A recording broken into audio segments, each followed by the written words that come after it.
નમસ્કાર વિદ્યાર્થી મિત્રો, હવે તમે આ વિષયના વિડીયોઝ એક સાથે જોઈ શકો છો. તેના માટે વિડીયો નીચે મારી ચેનલનું નામ છે, તો ચેનલમાં જઈ પ્લેલિસ્ટમાં જશો તો આ વિષયના વિડીયોઝ એક સાથે જોઈ શકશો.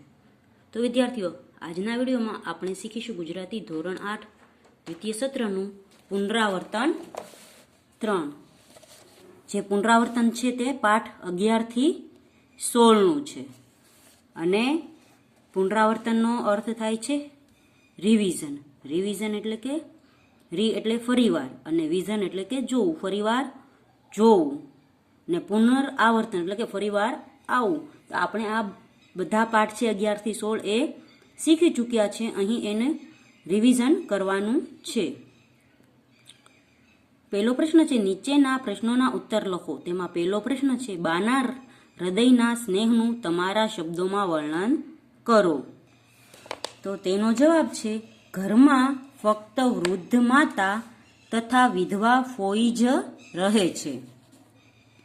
માત્ર દિવાળીની રજાઓમાં ઘરનું વાતાવરણ બાના પુત્રો, પુત્રવધુઓ તથા તેમના સંતાનોથી હર્યું ભર્યું અને આનંદ કિલ્લોલથી ગુંજી ઉઠે છે. બાની ખુશી સમાતી નથી. રજાઓ પૂરી થતાં બા સવારે પોતાના મોટા પુત્રને અને એમની પત્નીને કુટુંબ સહિત વળાવી આવે છે. બપોરે બા એના નાના 2 પુત્રોને તેમની નવપરિણીત વધુઓને વળાવીને પાછી આવે છે. બાથી સંતાનોના વિયોગની વેદના સહન થતી નથી અને તે ઘરમાં દાખલ થતાં જ પગથિયે બેસી પડે છે. આમ વળાવી બા આવી કાવ્યમાં કવિએ બાનો એમના સંતાનો પ્રત્યેનો સ્નેહ વ્યક્ત કર્યો છે. બીજો પ્રશ્ન છે, નવા વર્ષના સંકલ્પોમાં લેખકે માનવીના મનની કઈ નબળાઈને કેન્દ્રમાં રાખીને હાસ્યલેખ સર્જ્યો છે? તો માનવી સંકલ્પ કરે છે પણ તેને પાળી શકાતો નથી. એ માટે તે એક કે બીજા બહાને મનને મનાવ્યા રાખે છે. માનવ સ્વભાવની આ એક નબળાઈ છે. એ નબળાઈને કેન્દ્રમાં રાખીને લેખકે હાસ્યલેખ સર્જ્યો છે. ત્રીજો પ્રશ્ન છે, હર વખત શું માત થઈ જવું દુઃખોથી? આ પંક્તિના જવાબમાં કવિ શું કહે છે? તો જવાબમાં કવિ કહે છે, જીવનમાં અનેકવાર દુઃખો આવે છે. તો શું દર વખતે દુઃખોથી પરેશાન થઈ જવું? આ તો આપણે દુઃખોથી હારી ગયા કહેવાઈએ.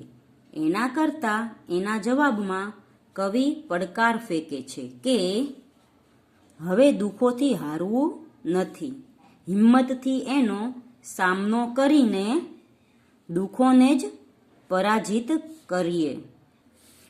ચોથો પ્રશ્ન છે, શું નિખિલ રાયનું અંજન પ્રત્યેનું વર્તન યોગ્ય છે? પાઠના આધારે લખો.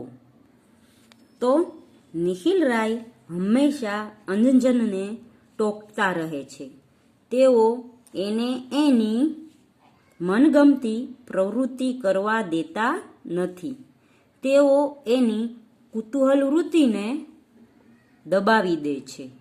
અંજનના આંગળા અને કપડા પર શાહીના ડાઘા જોઈને નિખિલ રાય અંજનને થપ્પડ લગાવી દે છે અને કહે છે, કેમ, કોઈ રંગારાને ન્યા નોકરી કરવી છે કે શું?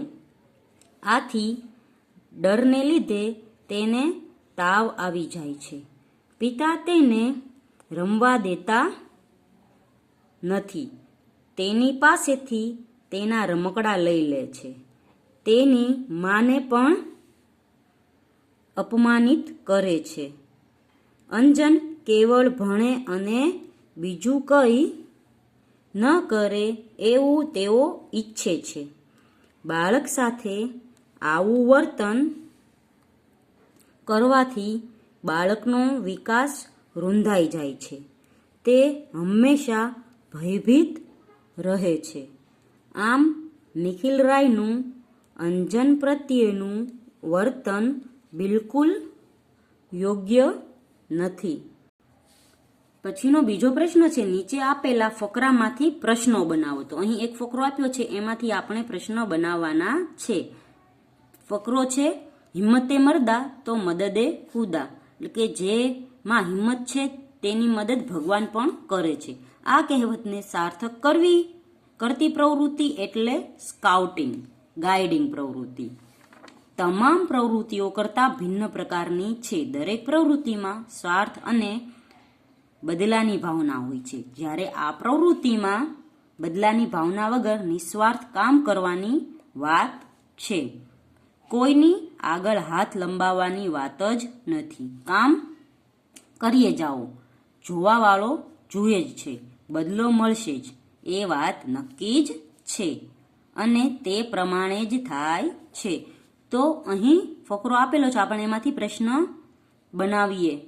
તો પહેલો પ્રશ્ન બનશે, હિમ્મતે મર્દા તો મદદે ખુદા કહેવતનો અર્થ શું થાય છે? તો તેનો અર્થ થાય છે કે જે વ્યક્તિઓ હિંમત કરીને કામ કરે છે તેની મદદે ભગવાન હંમેશા હોય છે. બીજો પ્રશ્ન બનશે, આ પ્રવૃત્તિ અને અન્ય પ્રવૃત્તિ વચ્ચે શો ફરક છે? તો તેનો જવાબ હશે, દરેક પ્રવૃત્તિમાં સ્વાર્થ અને બદલાની ભાવના હોય છે, જ્યારે આ પ્રવૃત્તિમાં બદલાની ભાવના વગર નિસ્વાર્થ કામ કરવાની વાત છે. પછી ત્રીજો પ્રશ્ન બનશે, કામ કરનારને કઈ બાબતની ખાતરી આપવામાં આવી છે? તો કામ કરનારને એ ખાતરી આપવામાં આવી છે કે બદલો મળશે જ, એ વાત નક્કી છે. તો વિદ્યાર્થીઓ, પુનરાવર્તન પાઠ 11 થી 16નો વિડીયો અહીં આપણે પૂર્ણ કરીએ. આવતા વિડીયોમાં પુનરાવર્તન પૂર્ણ કરીશું.